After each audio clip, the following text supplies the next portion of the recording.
um, I'd like to share some thoughts that I've had over the last week or so that the Lord's been speaking to me. I'm going to read some scripture first of all from Exodus 16:2 and 3, and it starts with, "In the desert the whole community grumbled against Moses and Aaron. The Israelites said to them, 'If only we had died by the Lord's hand in Egypt. There we sat around with pots of meat and ate all the food we wanted, but you've brought us out into the desert to starve this entire assembly to death.'"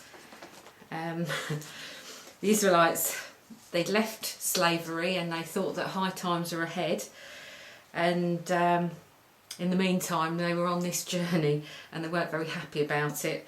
It was harder than they expected it was going to be.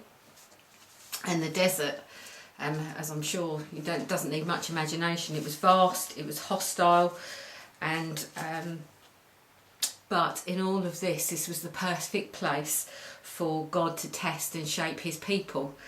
And I don't know about you, this really spoke to me. And I just thought about my own situations and my own circumstances as I've gone in the last, well, I suppose I've been walking with Christ now for 18 years. Yeah. And I just wonder about you at this time. Are you in a desert at the moment? Do you feel like you're in that desert? And are you wondering how long it's going to go on for?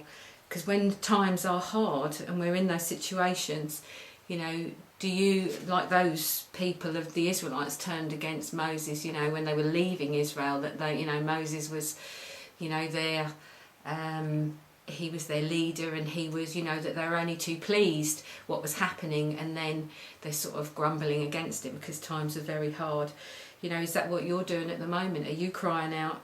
Do you think that God's forgotten you where you are in these times because they're so hard? Wondering why your circumstances aren't changing? And as I was thinking about that, I wonder if I can look at it in a different way.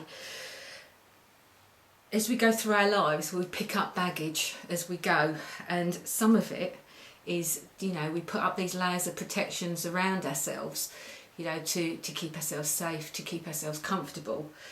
And when we go through these deserts, or at least, we come into these situations, and I think Jesus needs to bring us into these deserts where times are tough, because then, it's at those times that we let down those layers, because we become, not in poverty literally, but, our whole spirit becomes needy and wanting.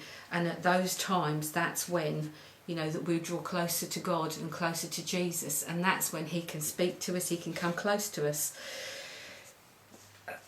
As I was thinking, that some people's trials seem to be more significant than others, although, that can sound a bit unfair, because what is a trial to some people deal with, and what is, insignificant to another is, can be very hard.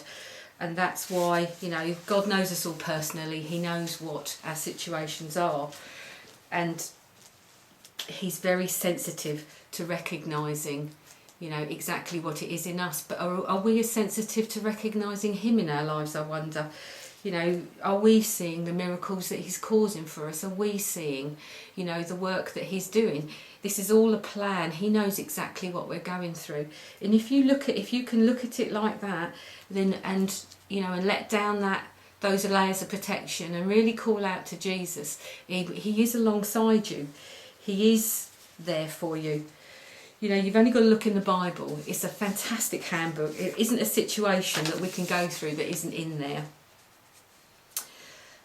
But we need to surrender to him if we're going to walk with him, if we're going to feel the benefit of walking with him.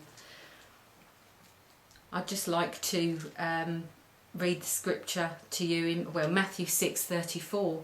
Again, he says, "Do not worry about tomorrow, for tomorrow will worry about itself. Each day has enough trouble of its own." God will give us enough. Jesus will give us enough to survive through the situation day by day, not week by week, day by day.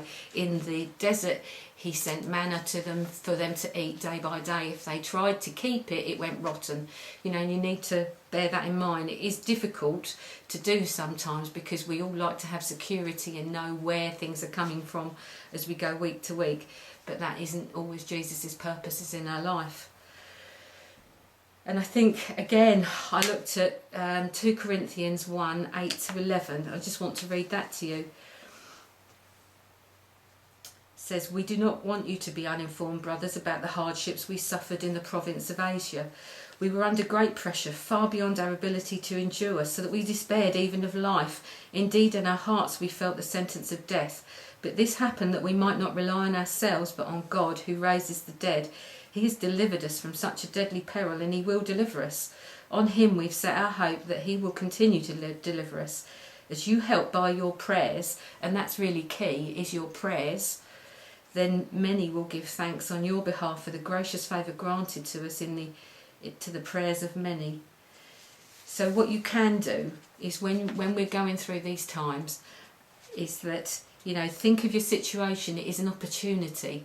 It may be really, really hard, but it's your opportunity to get really close and personal with Jesus and walk with him in the victory that he will have, and the learning and whatever comes from it, because you don't know, what he wants to say to you. So be open and listen, because it will be an absolute revelation to you. I believe and I promise, because Jesus has made those promises to me and he has never let me down.